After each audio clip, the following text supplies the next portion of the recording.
morning. How are you? It's been great, hasn't it? I've been blown away by the whole thing. In fact, I'm leaving.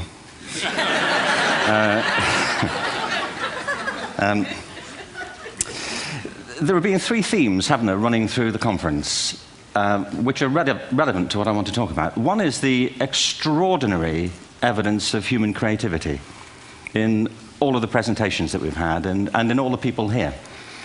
Just the variety of it and the range of it. The second is that it's put us in a place where we have no idea what's going to happen in terms of the future. No idea how this may play out.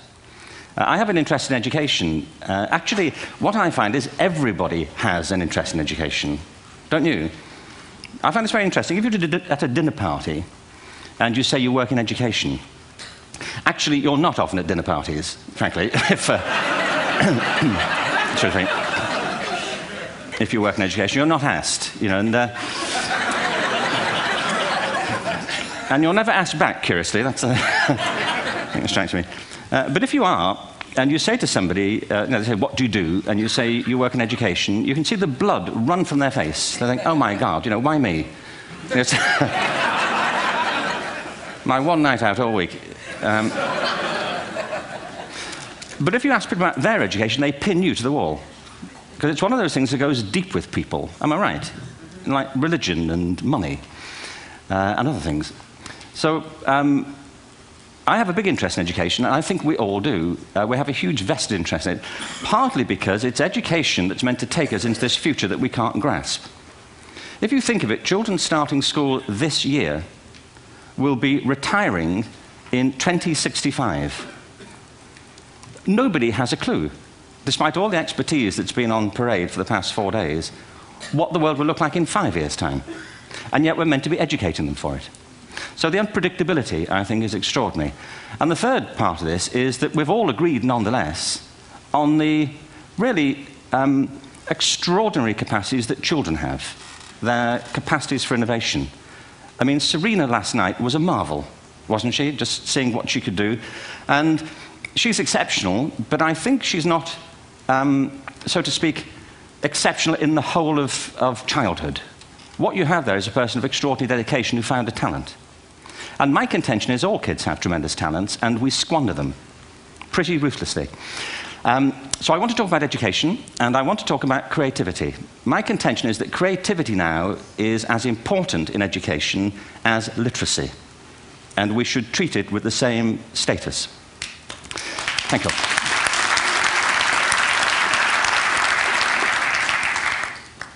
That was it, by the way. Thank you very much. So, 15 minutes left. Well, I was born... No, I had a great story recently, I love telling it, of a little girl who was in a drawing lesson. She was 6, and she was at the back drawing, and the teacher said, this little girl hardly ever paid attention. And in this drawing lesson, she did. And the teacher was fascinated. She went over to her, and she said, what are you drawing? And the girl said, I'm drawing a picture of God. And the teacher said, but nobody knows what God looks like. And the girl said, they will in a minute.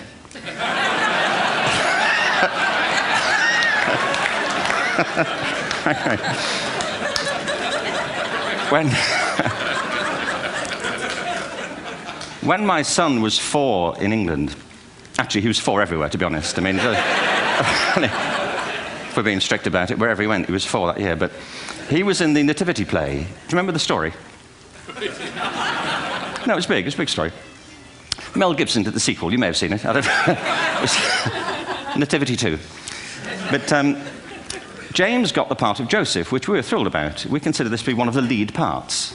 We had the place crammed full of agents and T-shirts, you know. James Robinson is Joseph. He didn't have to speak, but do you know the bit where the 3 kings come in? They come in bearing gifts, and they bring gold, frankincense, and myrrh. This really happened. We're sitting there, and they, I think, just went out of sequence.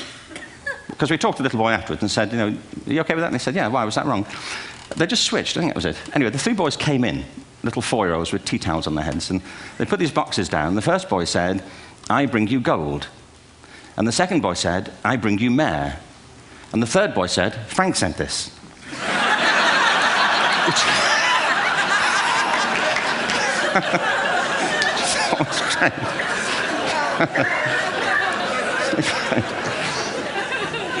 What these things have in common, you see, is that kids will take a chance. If they don't know, they'll have a go. Am I right? They're not frightened of being wrong. Now, I don't mean to say that being wrong is the same thing as being creative. What we do know is, if you're not prepared to be wrong, you'll never come up with anything original. If you're not prepared to be wrong. And by the time they get to be adults, most kids have lost that capacity. They have become frightened of being wrong. And we run our companies this, by the way. We stigmatize mistakes. And we're now running national education systems where mistakes are the worst thing you can make. And the result is that we are educating people out of their creative capacities. Picasso once said this. He said that all children are born artists. The problem is to remain an artist as we grow up. I believe this passionately, that we don't grow into creativity, we grow out of it. Or rather, we get educated out of it. So why is this? I lived in Stratford-on-Avon until about 5 years ago. In fact, we moved from Stratford to Los Angeles. So you can imagine what a seamless transition, this was from LA. Actually, we lived in a place called Snitterfield, just outside Stratford, which is where Shakespeare's father was born. Are you struck by a new thought? I was. You don't think of Shakespeare having a father, do you? Do you? Because you don't think of Shakespeare being a child. Do you? Shakespeare being 7. I never thought of it. I mean, he was 7 at some point. He was in somebody's English class, wasn't he? Do you understand? Really? How annoying would that be?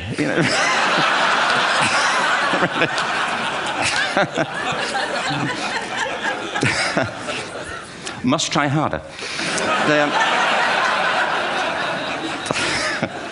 Being sent to bed by his dad to Shakespeare. Go to bed now, to William Shakespeare, and put the pencil down, and stop speaking like that.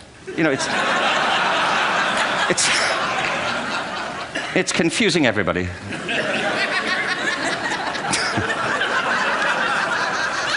Anyway,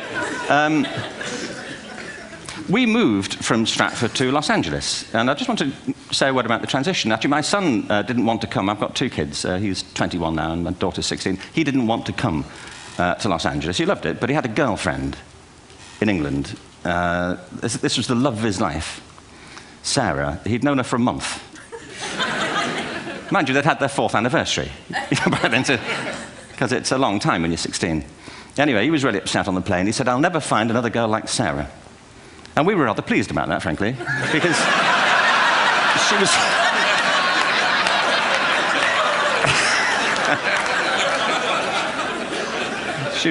she was the main reason we were leaving the country.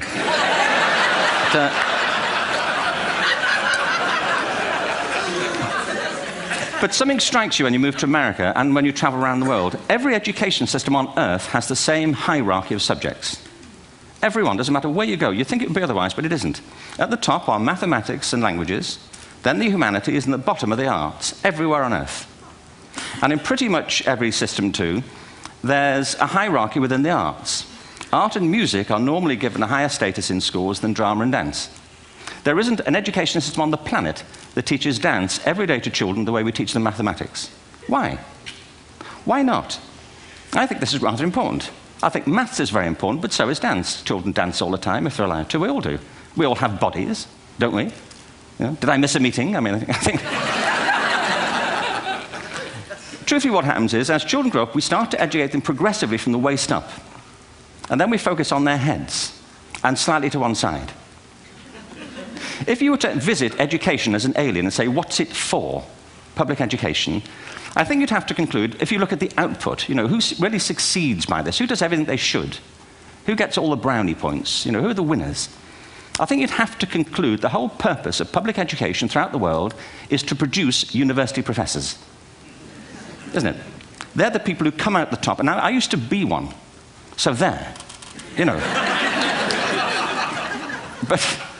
And I like university professors, but, we shouldn't hold them up as the high watermark of all human achievement. They're just a form of life. Another form of life. But they're rather curious, and I say this out of affection for them. There's something curious about professors. In my experience, not all of them, but typically, they live in their heads. They live up there, and slightly to one side. They're disembodied, in a kind of literal way. They look upon their body as a form of transport for their heads. It's... Don't they? It's a way of getting their head to meetings.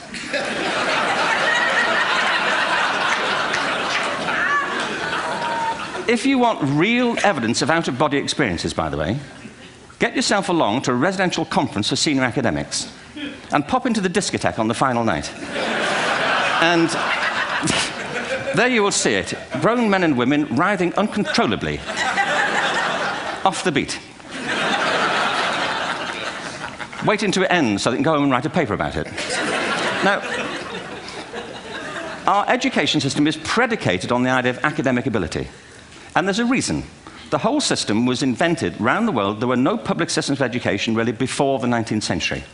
They all came into being to meet the needs of industrialism. So the hierarchy is rooted on two ideas. Number one, that the most useful subjects for work are at the top. So you were probably steered benignly away from things at school when you were a kid, things you liked, on the grounds you would never get a job doing that. Is that right? Don't do music, you're not going to be a musician. Don't do art, you won't be an artist. Benign advice. Now, profoundly mistaken. The whole world is engulfed in a revolution. And the second is academic ability, which has really come to dominate our view of intelligence because the universities designed the system in their image. If you think of it, the whole system of public education around the world is a protracted process of university entrance. And the consequence is that many highly talented, brilliant, creative people think they're not, because the thing they were good at school wasn't valued or was actually stigmatized. And I think we can't afford to go on that way. In the next 30 years, according to UNESCO, more people worldwide will be graduating through education than since the beginning of history. More people. And it's the combination of all the things we've talked about, technology and its transformational effect on work, and demography and the huge explosion in population. Suddenly, degrees aren't worth anything. Isn't that true? When I was a student, if you had a degree, you had a job. If you didn't have a job, it's because you didn't want one. And I didn't want one, frankly. So, but now, kids with degrees are often heading home to carry on playing video games because you need an MA, where the previous job required a BA, and now you need a PhD for the other. It's a process of academic inflation, and it indicates the whole structure of education is shifting beneath our feet. We need to radically rethink our view of intelligence. We know three things about intelligence. One, it's diverse. We think about the world in all the ways that we experience it. We think visually, we think in sound, we think kinesthetically, we think in abstract terms, we think in movement. Secondly, intelligence is dynamic. If you look at the interactions of a human brain, as we heard yesterday from a number of presentations, intelligence is wonderfully interactive. The brain isn't divided into compartments. In fact, creativity, which I define as the process of having original ideas that have value, more often than not, comes about through the interaction of different disciplinary ways of seeing things. The brain is intentionally, by the way, there's a shaft of nerves that joins the two halves of the brain called the corpus callosum. It's thicker in women. Following on from Helen yesterday, I think this is probably why women are better at multitasking. Because you are, aren't you? There's a raft of research, but I know it from my personal life. If my wife is cooking a meal at home, which is not often, thankfully, but if she's doing... No, she's good at some things. But if she's cooking, she's dealing with people on the phone, she's talking to the kids, she's painting the ceiling, she's doing open-heart surgery over here. If I'm cooking, the door is shut, the kids are out, the phone's on the hook. If she comes in, I get annoyed. I say, Terry, please, I'm trying to fry an egg in here. Really.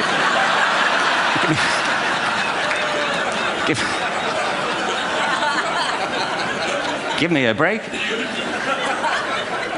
Actually, do you know that old philosophical thing? If a tree falls in a forest and nobody hears it, did it happen? Remember that old chestnut? I saw a great T-shirt, really, recently, which said, if a man speaks his mind in a forest and no woman hears him, is he still wrong?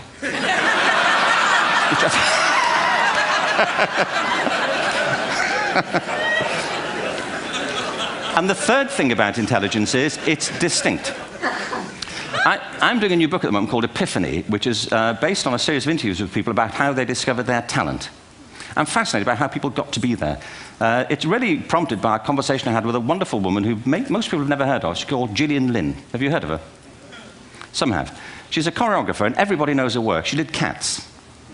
and Phantom of the Opera. She's wonderful. I used to be on the board of the Royal Ballet in England, as you can see. And anyway, Jill and I had lunch one day. I said, how'd you get to be a dancer? And she said it was interesting. When she was at school, she was really hopeless. And the school in the 30s wrote to her parents and said, we think Gillian has a learning disorder. She couldn't concentrate, she was fidgeting. I think now they'd say she had ADHD. Wouldn't you? But this was the 1930s, and ADHD hadn't been invented, at this point, so it wasn't an available condition. people weren't aware they could have that. Anyway, she went to see this specialist. So this oak-panelled room, and she was there with her mother, and she was led and sat on this chair at the end, and she sat on her hands for 20 minutes while this man talked to her mother about all the problems Gillian was having at school. And at the end of it, because she was disturbing people, her homework was always late and so on, little kid of 8, in the end, the doctor went and sat next to Gillian and said, Gillian, I've listened to all these things that your mother's told me. I need to speak to her privately. So he said, wait here, we'll be back. We won't be very long. And they went and left her. But as they went out the room, he turned on the radio that was sitting on his desk. And when they got out the room, he said to her mother, just stand and watch her. And the minute they left the room, she said she was on her feet, moving to the music. And they watched for a few minutes, and he turned to her mother, and he said, Mrs. Lynn, Gillian isn't sick. She's a dancer. Take her to a dance school. I said, what happened? He said, she did. I can't tell you how wonderful it was. We walked in this room, and it was full of people like me. People who couldn't sit still. People who had to move to think. Who had to move to think. They did ballet, they did tap, they did jazz, they did modern, they did contemporary. She was eventually auditioned for the Royal Ballet School. She became a soloist. She had a wonderful career at the Royal Ballet. She eventually graduated from the Royal Ballet School, found her own company, the Gillian Dance Company, met Andrew Lloyd Webber. She's been responsible for some of the most successful musical theatre productions in history. She's given pleasure to millions, and she's a multi-millionaire. Somebody else might have put her on medication and told her to calm down. Now, I think...